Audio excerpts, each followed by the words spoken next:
Jimmer, can you listen to my story? Grandma's telling a story.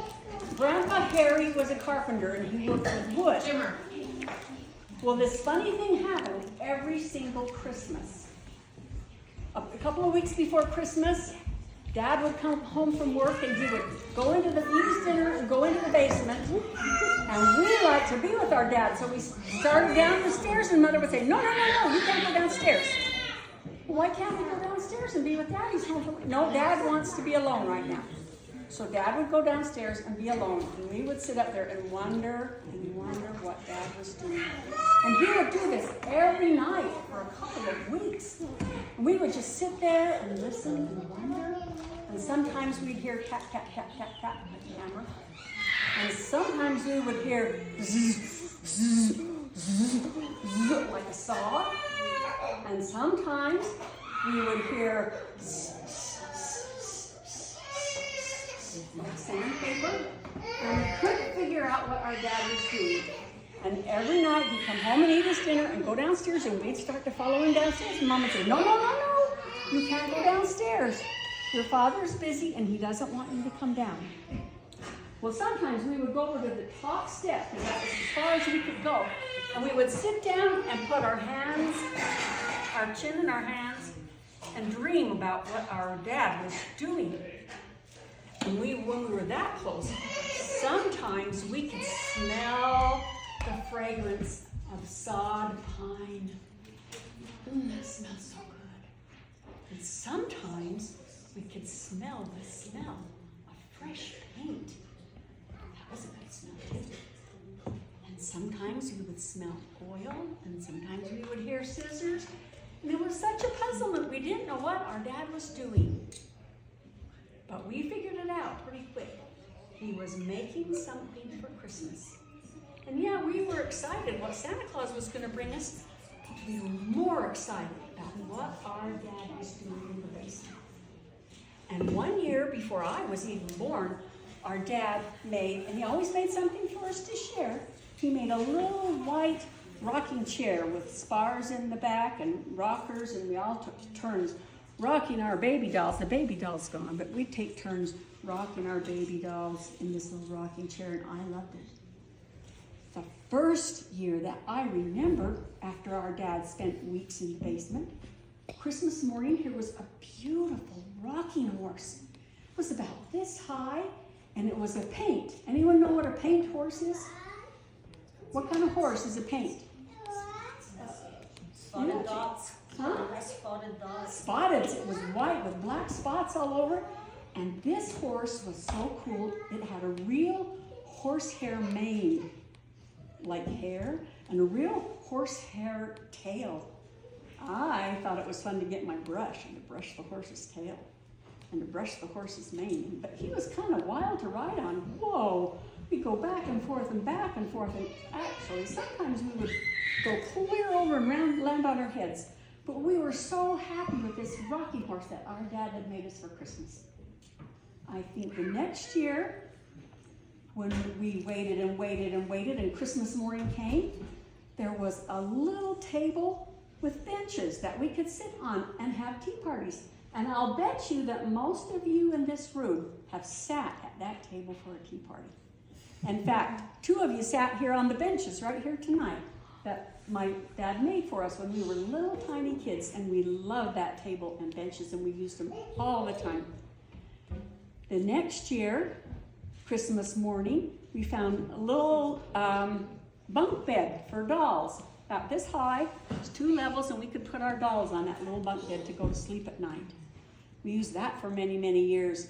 And the last one that I remember, our dad built us a cupboard that we could put dishes and silverware in that went with our little table and benches. We had the neatest gifts that my dad made, and we loved them so, so much. They were always better than anything we ever got from Santa. So as we got older, we had a hard time figuring out how to divide up those special toys.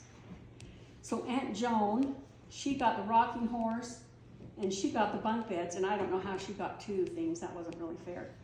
Aunt Betty, she got the cupboards, and you know that I got the tables and benches. So that's a very fond Christmas memory for me. And another fond Christmas memory for me is when My grandmother came to visit for Christmas. She had 8 children, and so we kind of had to fight over her. She was a widow for 33 years, and long before Christmas, we would call her on the phone and say, Grandma, are you going to come to our house for Christmas Eve? Are you going to come to our house for Christmas Eve? And every once in a while, we would win. In fact, we won a whole lot because we would always say, oh, all you other cousins live in Riverton. You get to see Grandma every week and every day if you want to. But we live a long ways away, clear in Salt Lake City. And so Grandma has to come and stay with us for Christmas. So we got her a lot, and I was so happy about that. I would sit in the window seat and watch out the window as the snow was falling for a little old lady with a black coat and a black hat coming up Parker's Lane, carrying a little suitcase, and we would run out the door and run to meet her and carry her back. It was so much fun to have Grandma around.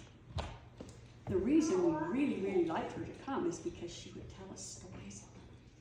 And when we would go to bed at night and when Mom would say, lights out, she would whisper real softly and tell us stories so that Mom and Dad wouldn't know we were still awake. And I love that about Grandma. So this one particular Christmas, oh my goodness, we had worked hard getting ready for Christmas because my mother's name was Dorothy May Perfectionist Page Swafford. Everything had to be perfect. We would start weeks ahead cleaning the house and shining the linoleum and waxing it and cleaning the windows and cleaning the wallpaper. And on Christmas Eve, we had to change every single bed in the house. Clean, fresh sheets for sleeping on Christmas Eve. My mother was always prepared and had everything ready. And the fudge and the divinity were made, and the pies were made, and everything was ready, and we knew that Mother would never forget anything. Well, this one Christmas Eve, we had worked really hard all week, and Grandma was there to share Christmas Eve with us. We were so excited, and we'd helped Mom cook a really nice dinner. We always had roast beef, mashed potatoes, and gravy. Very predictable, my mother was. But it was always the best, the very best that she could do. Even the apple pie, Chris, even though it didn't have cinnamon, was the best that she could do. It still wasn't the best. But we were so excited for Christmas Eve. And everyone was all ready, and the very best linens were on the tablecloth, were on the table, and the very best dishes were on the tablecloth. And we were excited for a lovely dinner. We were all ready to sit down, and the power went out. My dad says, oh no, what are we gonna do? Even the Christmas tree lights are out. We can't have Christmas with no power.